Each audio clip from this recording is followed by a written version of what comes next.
Doctor Ashok Kumar Mittal. धन्यवाद सभापति महोदय। सर, हम अपनी डेमोग्राफिक डिविडेंड और नारी शक्तियों की उपलब्धियों की अक्सर चर्चा करते हैं, लेकिन आज मैं सदन के सम्मुख एक ऐसा कड़वा सच रखना चाहता हूं जो हमारे इस घर पर प्रश्न चिन्ह लगा देता है। यह मुद्दा है सर, मुद्दा है हमारे देश की गायब होती महिलाओं और लापता होते हुए बच्चों का। एनसीआरबी का डाटा कहता है कि हमारे देश में 47,000 बच्चे, मासूम बच्चे लापता हैं और अनट्रेस्ड हैं। और इससे भी भयानक स्थिति यह है कि एनसीआरबी के डाटा के मुताबिक ही तकरीबन 1,97,000 महिलाएं आज भी लापता हैं। सर, यह तो सरकारी आंकड़ा है, लेकिन जो केस थाने तक नहीं पहुंचते उसकी तो गिनती अलग होगी, जो कि लाखों में होगी। माननीय सुप्रीम कोर्ट ने भी हाल में कहा था कि भारत में हर 8 मिनट में एक बच्चा गायब होता है, लापता होता है। सर, सवाल यह है कि आखिर ये बच्चे और ये महिलाएं जाते कहाँ हैं? सच्चाई यह है कि महज गुमशुदगी का ही मामला नहीं है, यह ऑर्गेनाइज्ड ह्यूमन ट्रैफिकिंग का एक घिनौना षड्यंत्र है।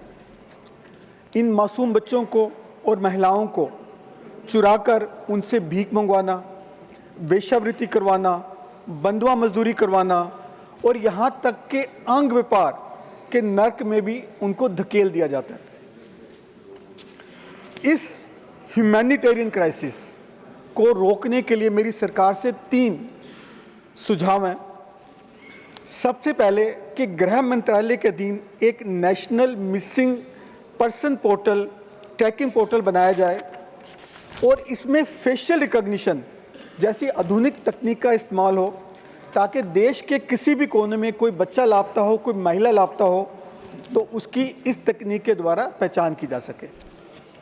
मेरी दूसरी सजेशन है कि सर, हम जनगणना करने जा रहे हैं, अच्छी बात है, लेकिन इसमें मिसिंग और अनट्रेस्ड का एक कॉलम भी जोड़ दिया जाए, जो कि आज नहीं है।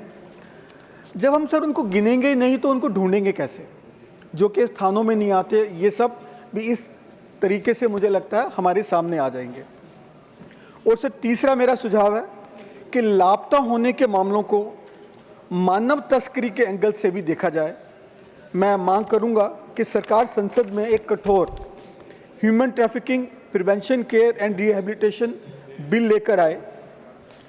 और अंत में मैं कहूंगा, सुनो उन चीखों को जो खामोश है कहीं, गुम हुई तस्वीरों को जो आजाद थी कभी, ढूंढ निकालो उन कटे हुए पतंगों को जिनको मिला अपना आसमान नहीं। सुनो उन चीखों को जो खामोश है कहीं, जो खामोश है। धन्यवाद।